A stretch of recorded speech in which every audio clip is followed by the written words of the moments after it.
Bonjour à vous qui nous écoutez, qui nous regardez. Bonjour Luc. Bonjour Mehdi. Content de te revoir Luc. Moi aussi, c'est un plaisir de te voir. Surtout que tu as mis la même couleur que moi. Oui, jaune canari. Voilà, jaune canari. Oui.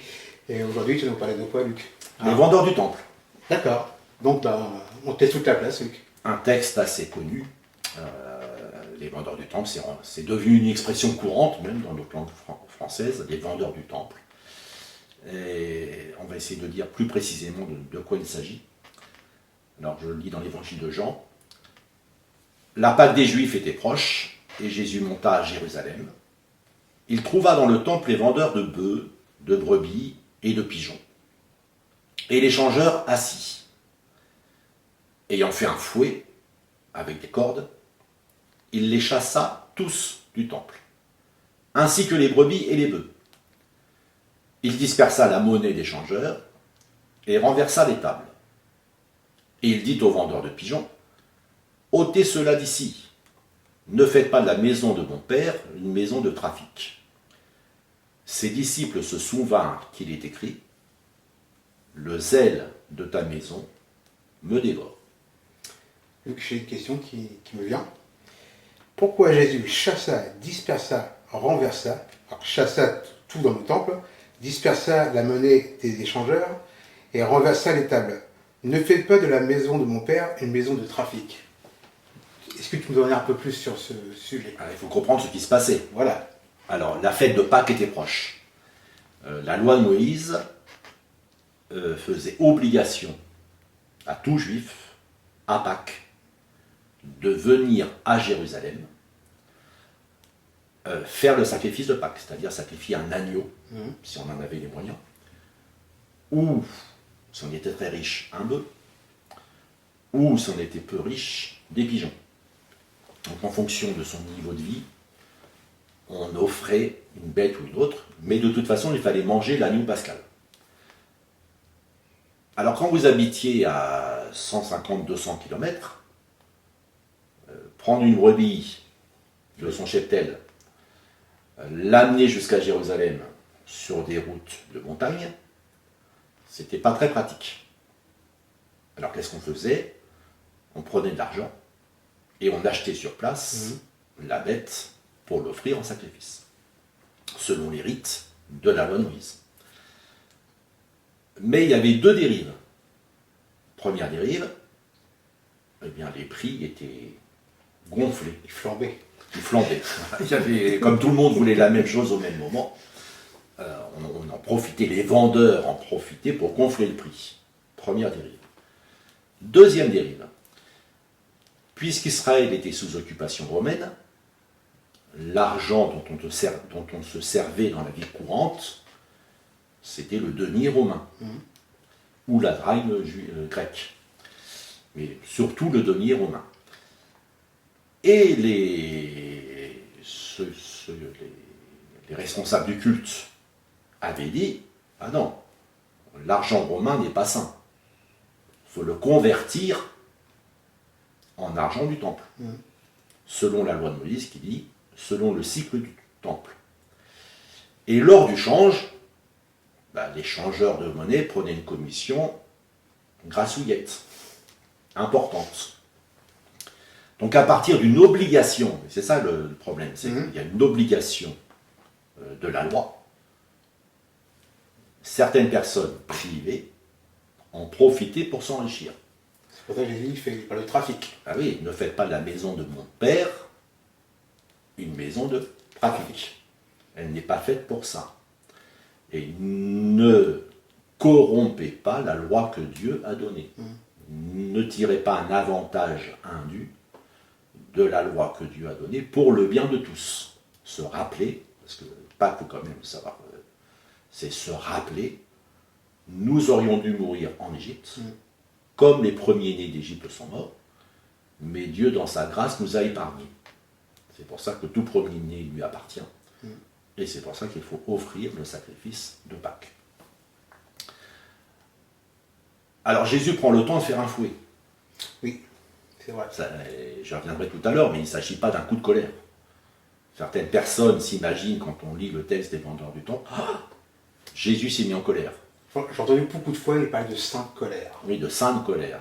Voilà, mais il ne s'agit pas de sainte colère, il s'agit du zèle. Le zèle de ta maison me dévore. Et en fait, quand il dit le zèle de ta maison me dévore, Jésus a compris le psaume 69. On en lira peut-être un extrait tout à l'heure, parce que c'est lié à une autre parole. Jésus est le serviteur zélé, le zèle, du Dieu d'Israël, hein, qui ne supporte pas le dévouement du temple. Et l'acte de Jésus n'est qu'un signe incompris. Parce que malheureusement, dès que possible, les vendeurs ont réinvesti les lieux. Ah bah oui. Certaines personnes s'imaginent qu'avec Dieu, on va pouvoir sanctifier cette terre. Non, Jésus a dit, mon royaume n'est pas de ce monde. Tout à fait. Donc Jésus veut signifier quelque chose, accomplir une prophétie. Le zèle de ta maison me dévore, mais il ne va pas purifier le temple. La preuve, hein, le temple sera détruit 35 ans, entre 35 et 40 ans plus tard.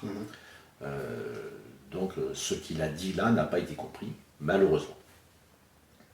Maintenant, ça gêne, ça dérange. Les Juifs, prenant la parole, lui dirent « Quel miracle nous montres-tu pour agir de la sorte ?»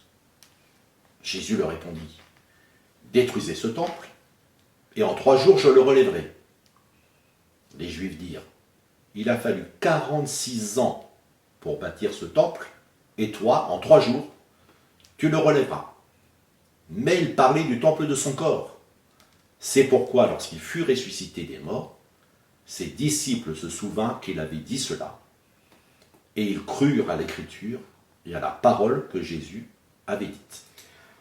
Pourquoi Jésus leur dit « Détruisez ce temple et en 3 jours je le relèverai » Eh bien, comme on l'avait dit dans une émission précédente, Jésus a toujours en vue la croix.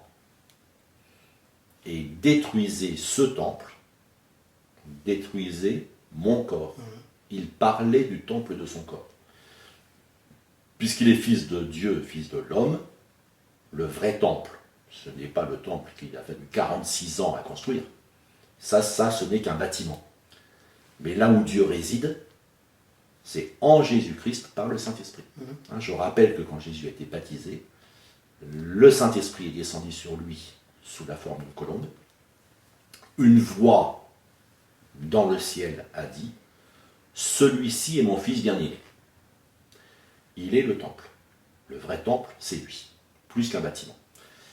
Mais revenons à l'interpellation des Juifs. Je rappelle, pas tous les Juifs. Les Juifs dont parle Jean, c'est ceux qui en veulent à Jésus. Ce n'est pas tous les Juifs. Mais c'est une curieuse façon d'interpeller. Quand on est dans une controverse, on cherche la justesse des arguments. Est-ce que ton argument est vrai? Est-ce qu'il est tiré par les cheveux? Est-ce qu'il est complètement tordu? Voilà, on cherche à peser le bien fondé d'une action. Le bien fondé moral ou spirituel, ou rationnel. Mais là, non. Quel miracle nous montres-tu pour agir de la sorte? Alors, sous-entendu, si on va au bout, ce qu'on appelle en mathématiques un raisonnement par l'absurde, si tu fais un miracle, après tout, même si ce que tu as fait là n'est pas très bien, on accepte. Puisque tu as fait un miracle. Et il y a certaines personnes comme ça qui se laissent mener par le bout du nez par des miracles. Cette personne a un comportement pas très moral, mais c'est vrai qu'elle a fait des choses extraordinaires. Alors je la suis. Ben oui, mais le miracle ne donne pas raison à un comportement qui manque de sainteté. Tout à fait. Donc, curieuse façon d'interpeller le Seigneur. Paul le redira plus tard, les Juifs demandent des miracles, les Grecs demandent la sagesse. Nous prêchons Christ crucifié.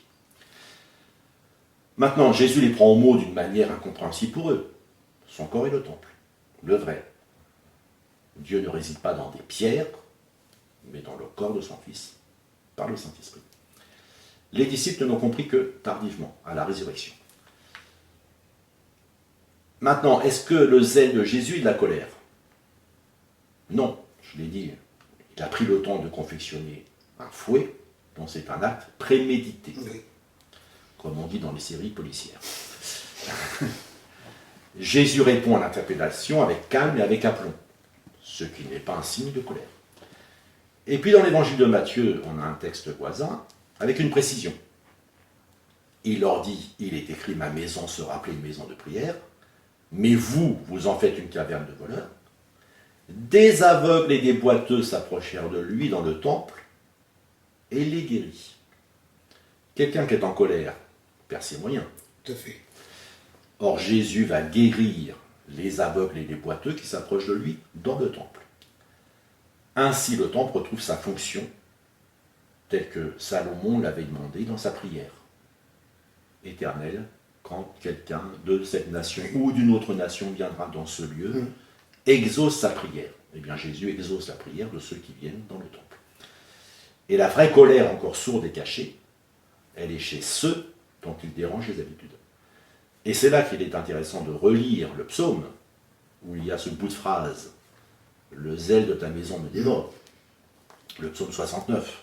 « Car c'est pour toi que je porte l'opprobre, que la honte couvre mon visage. Je suis devenu un étranger pour mes frères, un inconnu pour les fils de ma mère, car le zèle de ta maison me dévore, et les outrages de ceux qui t'insultent tombent sur moi. » Et là, vous voyez dans quelle gravité s'inscrit ce comportement du Seigneur. Le zèle de ta maison me dévore. C'est alors que tous se tournent contre lui, tous détournent le visage de lui, et en effet, et c'est bien une allusion claire, à la crucifixion. C'est pour toi que je porte l'opprobre, que la honte couvre mon visage, je suis comme un étranger pour mes frères, et les outrages de ceux qui t'insultent tombent sur moi. Il avait tout ça par amour pour nous. Merci Luc, à la semaine prochaine Luc. Que Dieu vous bénisse, à la semaine prochaine, au revoir.